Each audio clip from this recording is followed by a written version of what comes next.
नमस्कार दोस्तों, एक बार फिर से स्वागत है आपका हमारे इस चैनल में, जहां आज हम एक्सप्लेन करने वाले हैं पंचायत वेब सीरीज के सीजन 3 के 7th और 8th एपिसोड को। मतलब ये वीडियो इस सीरीज की लास्ट वीडियो होने वाली है। तो वीडियो शुरू करते हैं, और अगर वीडियो अच्छा लगे तो वीडियो को लाइक जरूर कीजिएगा, और इसी तरह की वीडियोस पाने के लिए आप हमारे इस चैनल को सब्सक्राइब भी कीजिएगा, ताकि आपको इसी तरह के लेटेस्ट और फ्रेश कंटेंट मिलते रहे। तो 7th एपिसोड की शुरुआत में हम देखते हैं कि प्रधान जी अपने सभी लोगों के साथ मिलकर गांव का एक चक्कर लगा रहे थे, क्योंकि उन्हें मालूम है कि विधायक जी कभी भी उनके साथ बुरा कर सकते हैं। इसलिए वो बम बहादुर से मिलने के लिए भी पहुंच जाते हैं। बम बहादुर एकदम रिलैक्स है, उसे ऐसा लग रहा है कि अब उसके साथ कुछ भी नहीं होने वाला है। बम बहादुर जो है वो पूर्वी फुलेरा में रहता है, और इस तरह से प्रधान जी ने पूर्वी फुलेरा में भी अपनी पकड़ बना ली थी। यहाँ पर वो सभी लोग आपस में बात कर ही रहे होते हैं कि तभी उनकी नजर पड़ती है गणेश और रवीना पर। रवीना और गणेश को आप बहुत ही अच्छे से जानते होंगे, खासकर गणेश को, जिसकी गजब बेइज्जती हुई थी। तो गणेश जो है वो अपने ससुराल आता है, और यहाँ पर वो किसी से भी ठीक ढंग से बात नहीं करता है। उसका एक अलग ही एटीट्यूड है। तो कुछ दिन गणेश जो है वो इसी गांव में रुकने वाला है। सचिव जी गणेश के बारे में एक बात कहते हैं कि ये इंसान एक लाइन में किसी का भी बीपी बढ़ा सकता है। जिसके बाद विधायक के यहाँ पर हम कुछ छपरी गुंडों को देख पाते हैं। वो विधायक से मिलने के लिए आते हैं, क्योंकि उन्हें सुपारी मिली है बम बहादुर की टांग तोड़ने के लिए।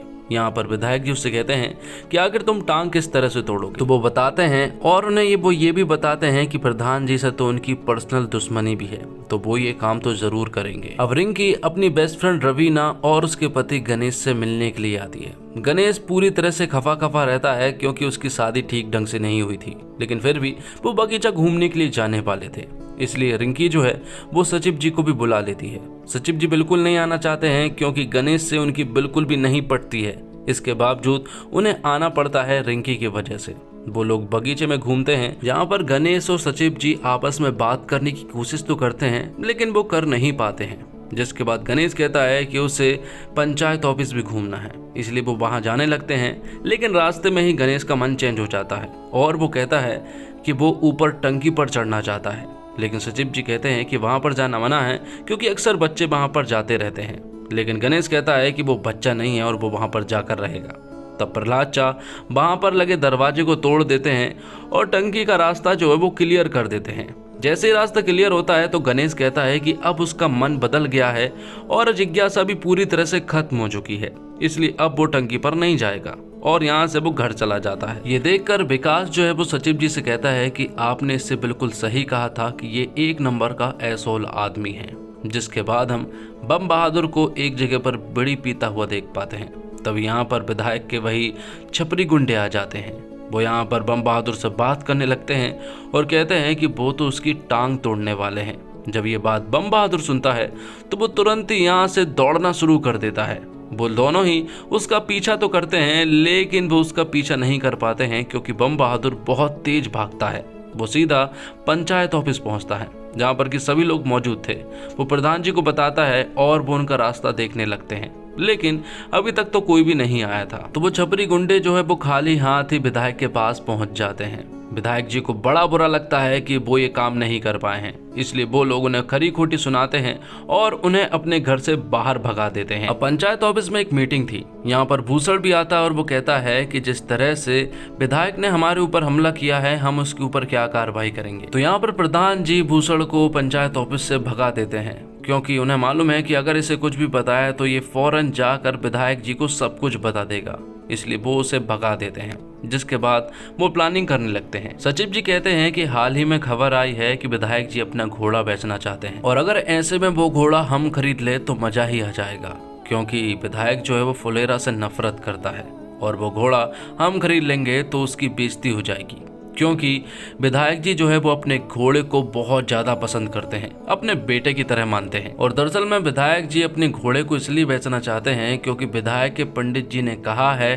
कि तुम्हें कुछ दिन जीव जंतुओं से दूर रहना चाहिए, क्योंकि कभी वो कुत्ता मार देते हैं तो कभी कबूतर। पर प्रॉब्लम ये है कि विधायक जो है वो अपने घोड़े को फुलेरा के किसी भी आदमी को नहीं बेचेंगे, उन्हें किसी दूसरे आदमी की जरूरत थी, इसलिए वो लोग गणेश की मदद लेते हैं। वही आदमी है जो कि दूसरे गांव का है, और वो मदद कर भी सकता है। तब यहाँ पर प्रहलाद चा 5 लाख रुपए लेकर आ जाते हैं घोड़े को खरीदने के लिए। वो यहाँ पर पैसा खर्च नहीं कर रहे थे क्योंकि उन्हें घोड़ा पसंद था, इसलिए वो खर्च कर रहे थे। गणेश के साथ रवीना और रिंकी भी जाने वाली थी और साथ में सचिव जी भी। थोड़ी देर के बाद ही गणेश जो है वो पूरी तरह से रेडी होकर आ जाता है। रास्ते में वो जाने लगते हैं और रास्ते में यहाँ पर सचिव जी जो है वो गणेश को धन्यवाद कहते हैं कि वो उनकी मदद करने के लिए मान गया है और गणेश ने भी अपनी सारी पुरानी बातों को भुला दिया था। साथ ही वो सचिव जी से कहता है कि वो रिंकी के साथ पीछे जाकर बैठ जाए और रवीना भी यही चाहती थी, इसलिए उन दोनों को पीछे बिठा दिया जाता है और उन्हें मालूम है कि दोनों एक दूसरे को पसंद करते हैं, इसलिए उन दोनों को वो साथ में रखना चाहते थे। साथ ही वो कहते हैं कि जब वो घोड़ा की खरीदी करने जाएंगे तो वो मार्केट घूमने के लिए चले जाएं। जिसके बाद गणेश और रवीना जो है वो घोड़ा खरीदने के लिए पहुंच जाते हैं। यहाँ पर हम देखते हैं कि गणेश को घोड़े की अच्छी खासी नॉलेज है और उस घोड़े का दाम लगभग 5 लाख रुपए के आसपास था, तो वो लोग उस घोड़े को खरीद लेते हैं। लेकिन यहाँ पर विधायक जी जो है वो अपने घोड़े के साथ बहुत रोते हैं। वो अपने घोड़े को बेटे की तरह मानते हैं, इसलिए उनका बिल्कुल भी मन नहीं हो रहा था कि अपने घोड़े को वो अपने से अलग कर ले। लेकिन फिर भी विधायक जी को घोड़े को दूर तो भेजना होगा क्योंकि पंडित जी ने कहा है। जिसके बाद गणेश जो है वो घोड़े को फुलेरा लेकर आ जाता है, जहाँ पर कि सभी लोग गणेश को अपने कंधे पर उठा लेते हैं और उसकी जय जयकार करने लगते हैं क्योंकि उसने ये बहुत बड़ा काम किया था और सभी लोग यहाँ पर गणेश की तारीफ कर रहे थे। गणेश भी फूला नहीं समा रहा था और थोड़ी देर के बाद ही वो सभी लोग मिलकर घोड़े को लेकर गांव में घूमने लगते हैं। लेकिन तभी ये सब कुछ होता हुआ भूषण देख लेता है और वो तुरंत ही ये सारी खबर विधायक जी को बता देता है। विधायक जी जब ये खबर सुनते हैं तो वो आग बबूला हो जाते हैं। आज तक उन्होंने जितना कभी गुस्सा नहीं किया था उन्होंने आज किया था और वो सारे हथियार और बंदूकों को लेकर फुलेरा की तरफ बढ़ते हैं। आज तो वो फुलेरा में खून की होली खेलने वाले थे, लेकिन तभी रास्ते में भूषण मिलता है। भूषण हाथ जोड़कर विधायक जी से विनती करता है कि वो फुलेरा के ग्राम वासियों का कुछ भी ना करें, लेकिन विधायक जी ने तो पूरी तरह से ठान लिया है कि वो तो सबको मार गिराएंगे। इसके बावजूद वो 2 घंटे का टाइम देते हैं कि 2 घंटे के अंदर अगर उनका घोड़ा उन्हें मिल गया तो वो यहाँ से चुपचाप चले जाएंगे, वरना वो सभी को मार डालेंगे। ये सुनकर भूषण जो है वो तुरंत ही पंचायत ऑफिस आता है और वो बताता है कि विधायक जी हथियारों से लैस अपनी पूरी की पूरी फौज लेकर आए हैं। अगर उनका घोड़ा वापस नहीं किया गया तो वो सभी को मार डालेंगे। लेकिन फुलेरा की भी कोई इज्जत है, अगर वो घोड़े को इस तरह से वापस कर देंगे तो ये उनकी हार होगी। इसलिए सभी लोग डिसाइड करते हैं कि वो भी पूरी तरह से तैयार होंगे और वो घोड़े को वापस नहीं करेंगे। बस पहली गोली हमारी तरफ से नहीं चलेगी। जिसके बाद जिसके घर जो भी हथियार है वो सभी को इकट्ठा करने लगे। सभी लोग अपने अपने हथियार लेकर पंचायत ऑफिस के पास पहुंच जाते हैं और खड़े हो जाते हैं और गांव के सभी लोग भी उनका साथ दे रहे थे। तो अब विधायक जी से लड़ने के लिए गांव के सभी लोग पूरी तरह से रेडी थे। यहाँ पर हम देखते हैं भूषण को, जो कि कहता है कि अब टाइम आ गया है बलिदान का। राजनीति में सबसे बड़ा काम होता है बलिदान। जिसके बाद हम देखते हैं कि सभी लोग विधायक जी का इंतजार कर रहे थे। विधायक जी तो नहीं आते हैं, लेकिन यहाँ पर भूषण की टोली आ जाती है और वो पंचायत ऑफिस के सामने चटाई बिछाकर बैठ जाते हैं और कहते हैं कि पहली गोली हम खाएंगे। अब ये बात जब डीएम मैडम को मालूम चलती है कि विधायक जी जो है वो फुलेरा में आतंक मचाने जा रहे हैं, तो यहाँ पर वो कुछ ऑफिसरों को भेजते हैं। लेकिन विधायक जी उनकी भी बात नहीं मानते हैं, तो वो ऑफिसर फुलेरा गाँव में आ पहुँचते हैं। वो यहाँ पर प्रधान जी से बात करते हैं, लेकिन ये लोग भी बिल्कुल भी नहीं मान रहे थे। और वो जब बात कर ही रहे होते हैं कि तभी यहाँ पर विधायक जी अपनी पूरी की पूरी फौज की एंट्री करते हैं, जहाँ पर सभी के पास हथियार थे। और यहाँ पर प्रधान जी भी डटने नहीं वाले थे, उनके पास भी अच्छी खासी फौज थी।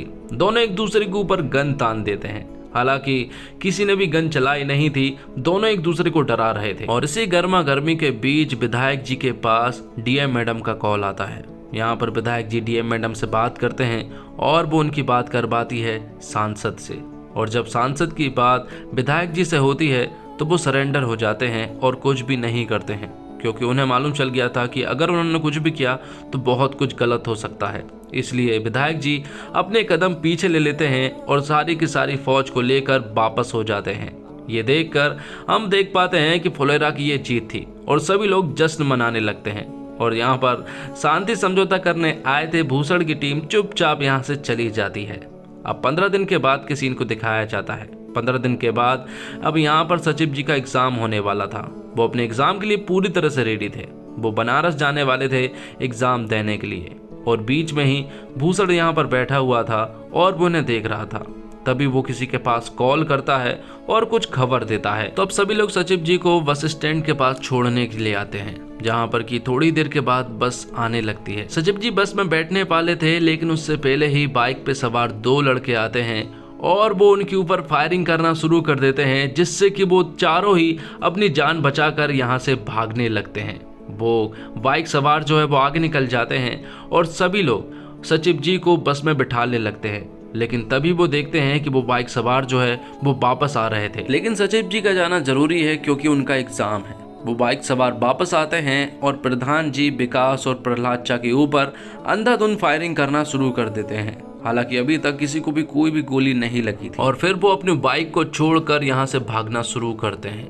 वो गुंडे जो है वो उनका पीछा कर रहे थे और उनके ऊपर गोलियां भी चला रहे थे।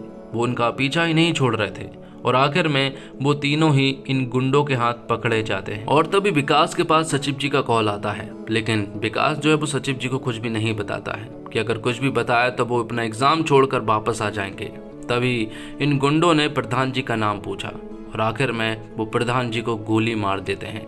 जिसके बाद हम रात को सीन को देख पाते हैं, जहां पर कि सचिव जी अपना एग्जाम कंप्लीट करके तुरंत ही हॉस्पिटल आते हैं, जहां पर कि प्रधान जी एडमिट थे।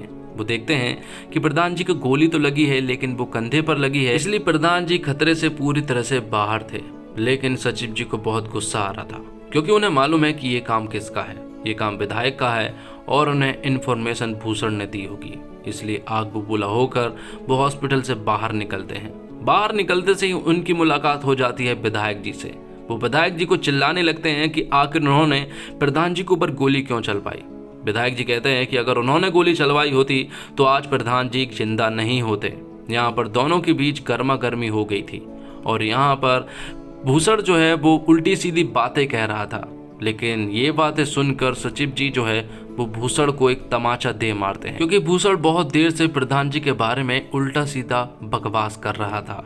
जिसके बाद यहाँ पर उन दोनों पक्षों के बीच में लड़ाई शुरू हो जाती है। भूषण और सचिव जी एक दूसरे को पूरी तरह से मार रहे थे, तो कोई लठ लेकर एक दूसरे के ऊपर हमला कर रहा था। यहाँ पर विधायक जी भी लठ लेकर जंग में उतर आए थे, लेकिन सचिव जी विधायक जी को भी बहुत बुरी तरह से मारते हैं। आखिर में दोनों पक्षों को जेल हो जाती है और दोनों पक्ष जो है पुलिस स्टेशन में बैठे हुए थे और यहीं पर बैठे बैठे वो देखते हैं एक न्यूज, जहाँ पर कि डीएम मैडम जो है वो इलेक्शन के बारे में बताती है। वो इलेक्शन की अनाउंसमेंट करती है कि इलेक्शन में क्या नहीं करना है और क्या करना है। इस पंचायती चुनाव की अनाउंसमेंट की न्यूज सुनकर प्रधान जी को भी होश आ चुका था। लेकिन सबसे बड़ी बात यह है कि आखिर प्रधान जी को गोली किसने मारी। अगर आपको मालूम हो तो कमेंट्स बॉक्स में जरूर बताइएगा। और इसी के साथ ये वेब सीरीज यहीं पर खत्म होगी। उम्मीद करता हूँ दोस्तों आपको ये वेब सीरीज पसंद आई होगी। अगर अच्छी लगी हो तो वीडियो को लाइक जरूर कीजिएगा और चैनल को सब्सक्राइब भी कीजिएगा। अगर वीडियो में कुछ गड़बड़ी लगी हो तो कमेंट्स बॉक्स में जरूर बताइएगा, ताकि मैं उन्हें सुधार करने की कोशिश करूं। मिलते हैं एक और कमाल की वीडियो के साथ, तब तक के लिए आप हमारे चैनल के साथ बने रहिए। धन्यवाद। जय हिंद, जय भारत, जय श्री राम।